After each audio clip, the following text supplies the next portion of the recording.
when I was 14, and listen, I had to. I have been so angry for years, and I'm gonna start crying.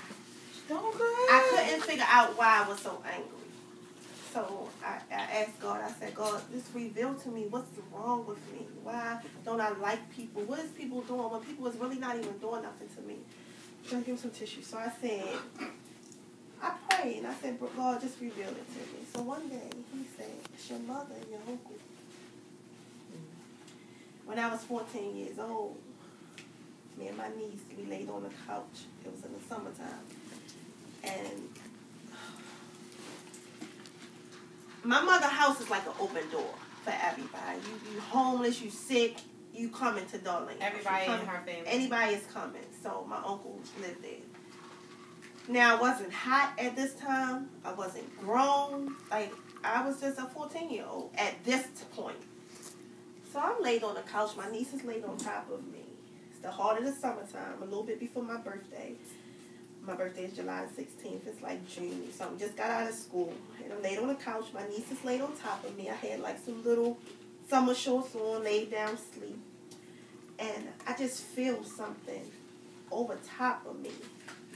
And I'm like, this must be a joke or something. So I laid there and I act like I was asleep. I crossed my legs. I act like I was patting my knees. And then I like just stopped just to see what would happen. Thinking somebody is robbing us or something, you know, because I don't know. So I'm thinking somebody robbing us. And in front of me is the TV, and the TV is like blue. You know how when the screen go out and it just get blue before it go black and cut off? It was somebody standing in front of the TV. So I'm laid there and I opened my eyes a little teeny bit. And it was my uncle. So I said, maybe this is a joke. He was standing there, he had his fanny pack on, you know, just standing there at this point. So I started to move. I act like I was doing something, and I put my niece to the side, and she ran off. I said, maybe I'm dreaming. Maybe this is a dream. A few minutes went by, felt like forever, dozed back off to sleep. But now my niece is beside me. She's not on top of me no more. I said, if this is really my uncle or whoever it is, I'm going to kick the shit out of them when they come back. This could be a dream and make it be true. A few minutes go by, felt like forever.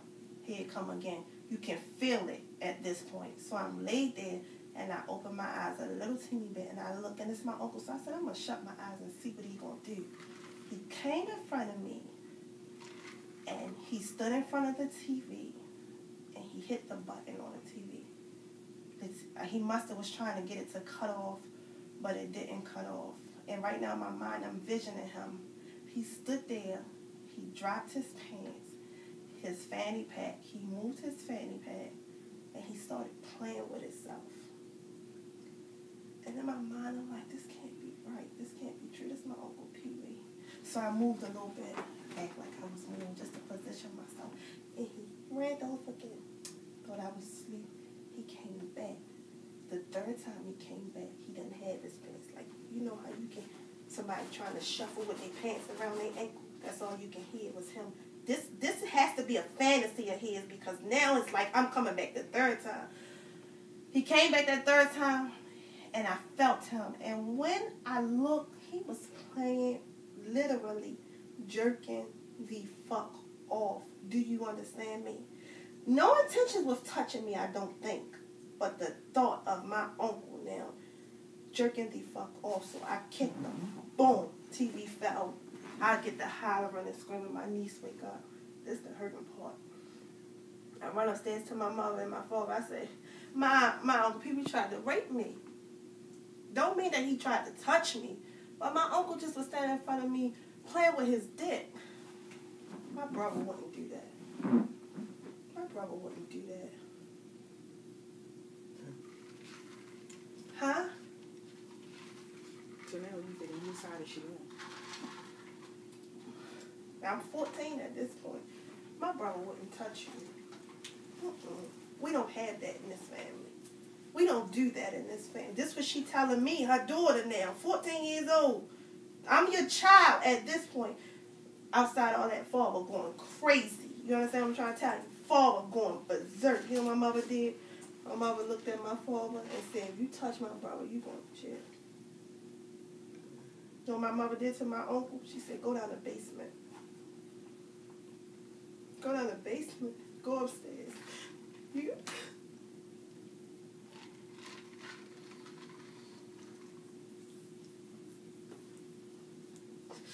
I ain't did nothing to you. We ain't never had no scene like this. My uncle ain't never tried to come and rape me. No, he didn't touch me physically. He never said it. Never said he touched me. I never said he put his dick in me. Never said it. Never said it. But this is my Uncle Pee Wee. We done went to I done rolled your back. I done sat on your lap. You understand what I'm saying? And Ma, I'm telling you this right now. He did this to me. You understand what I'm saying? And it wasn't once. He didn't go and leave and lay down and go to sleep. You understand what I'm saying? He came back. Well, this is the kicker right here. I'm going to skip a little bit. Then like my mother went by a little bit.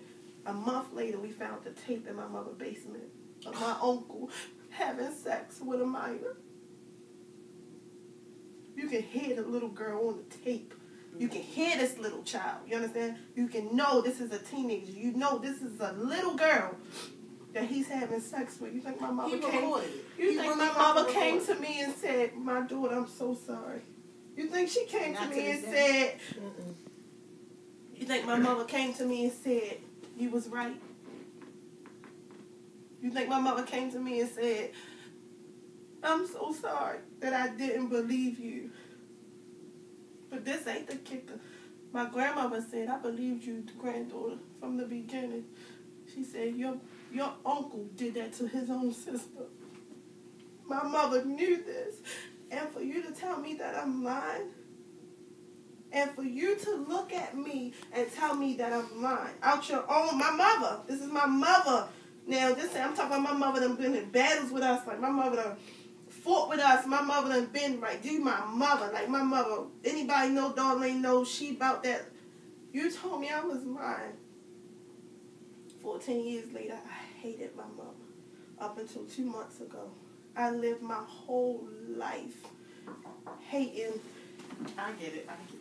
I lived my whole entire life hating my mother. Living with my mother, not living with my mother. You know, fussing and arguing. Nobody couldn't understand, you know. Hi, Lydia. Nobody couldn't understand everybody. This is Lydia. Hello. Lydia, everybody. How you doing? Yeah. Y'all, we gonna have to lamp up, girl. And all them things, there's two of them, ain't it? Oh, it's gonna be Oh, you small. can sit next to me. Oh, you gonna sit on the floor? Oh, Lydia, I'm sorry. So, anyway, I was 14 years hating my mother, but I went to prison, right? I went to jail, and my uncle died. And I called home, and my mother said, you know, your uncle passed away. She thought I was supposed to be this sad, you know. And she said, I'm taking your son to the funeral. No, you're not. If I would take my son to that funeral, what y'all gonna do with him at the funeral? I hope the fuck y'all don't have my son around him, or y'all ain't made my son know him while I'm in prison at this time. You understand what I'm saying? I will hope and pray to God, just on the strength of me, that y'all didn't do that. You think we taking him to this funeral, and you ain't home, ain't nothing you can do about it. She told me. I cried. Didn't go to Pee Wee funeral? She did. He was there? He was there. I cried so long. Just the thought. Like this how fucked up a woman's mental can be. Just the thought of my son and him interacting. Just the thought of my son sitting on his lap like an uncle and nephew. Just the thought of my son my mother just couldn't understand it. My mother couldn't understand. Mother didn't know I'm hating her at this point.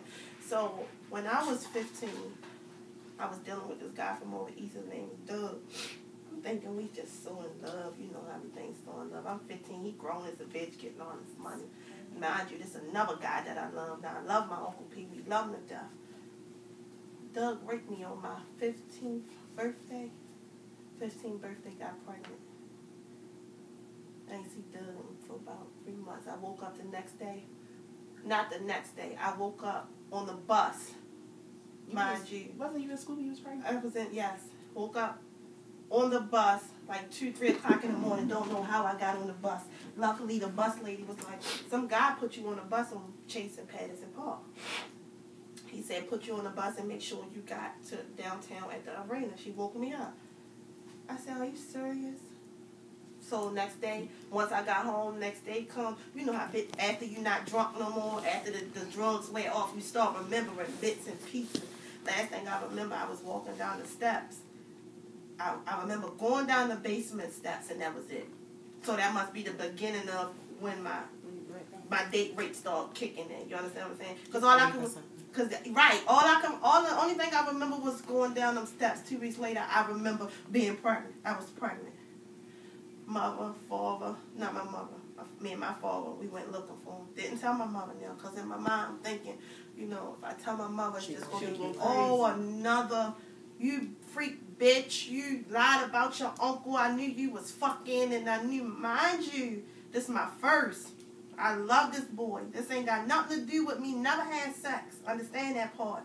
I just couldn't in my mind tell my uncle my mother, because I knew it was going to go all the way left.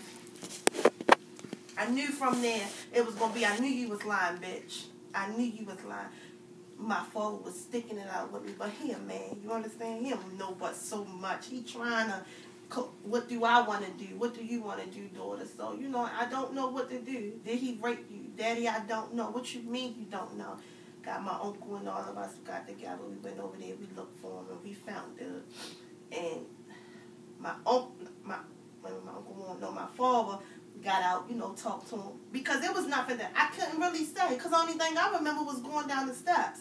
So, and that's the only thing I can tell my father. My father, in his mind take, you raped my child. You understand what I'm saying? You did this to my child. And I know in his mind, like, my daughter done went through this again in 1 year. Again. You understand? After all that, we got in touch with Doug. He said what he was going to say, him and my father. You know, I just decided, Daddy, let's just go. You know, it's just too much right now. Just go. I really don't know. And I don't want y'all to beat him up and kill him. And I gave him the okay to have sex with me. You understand what I'm saying? Really I just don't remember. You know, so he could go against my word and say, yeah, Joy did. Left that alone. I started getting big. I started showing my mother, started coming to me. She said, you pregnant? They say mothers know. I'm lying. I said, no, I'm not. I'm going to school, stuffing my titties. My shit hurt. Shit leaking, you feel me? Throwing up everywhere. You understand? I'm in middle school at this point. Like, it's real bad. So, I said, I'm going to go ahead and tell her. Why did I tell her? That was the worst day of my life. Like, you bitch this and you bitch that. You the only one of my kids that's like that. I don't know what the fuck is wrong with you. And that's why the fuck I don't like you. That's why you your father's favorite, because you just like his sisters. And girl, it was, I ain't doing shit for you. From this point on, you gonna take care of your motherfucking self. I ain't paying for nothing. You think I give a fuck? It was bad. Father couldn't take me to get the fucking abortion because he wasn't on my birth certificate. That's when they was doing free abortions down university. Couldn't take me to get the abortion. My daddy tried so hard. My mama had to take me. You know, my mama didn't even come in the room. Like, I had nobody there for me getting that abortion. It was so much pain. And then I seen my baby in that vacuum. I seen it, like swimming, bitch. It's the worst of my... I never shared this story with y'all. I seen my baby swimming in that fucking vacuum. You know how they put it underneath the bed? Y'all might not know, but I'm telling y'all. Mm-hmm. They put the thing, the little... With the clear shit. The clear shit, right, at the bottom of the bed. They think I'm out. I'm not out. I'm not out. I'm feeling, I'm seeing, hearing every motherfucking thing, bitch. I looked at, that shit was swimming around, bitch. I could have died. It was like a fucking whirlwind. Like when you back and I've been mad, angry ever since. And I tell everybody, like, when something is wrong, you have to find that place that got you there, that evil place. And I hated my mother. I hated my uncle for so fucking long. Hello, y'all. How y'all doing? Hello, how you? Everybody, that's Monique. This is her. Yes. Monique. Hi, nice to meet you. So, after I got the abortion, it was just like, fuck my life. Fuck me. Fuck life. Fuck men. Fuck niggas. Fuck bitches. Fuck family. And I just went on a fucking, like... Fuck it spree. from 15 years old until 2 months ago. That's why niggas don't mean nothing to me. That's why I can't be in love.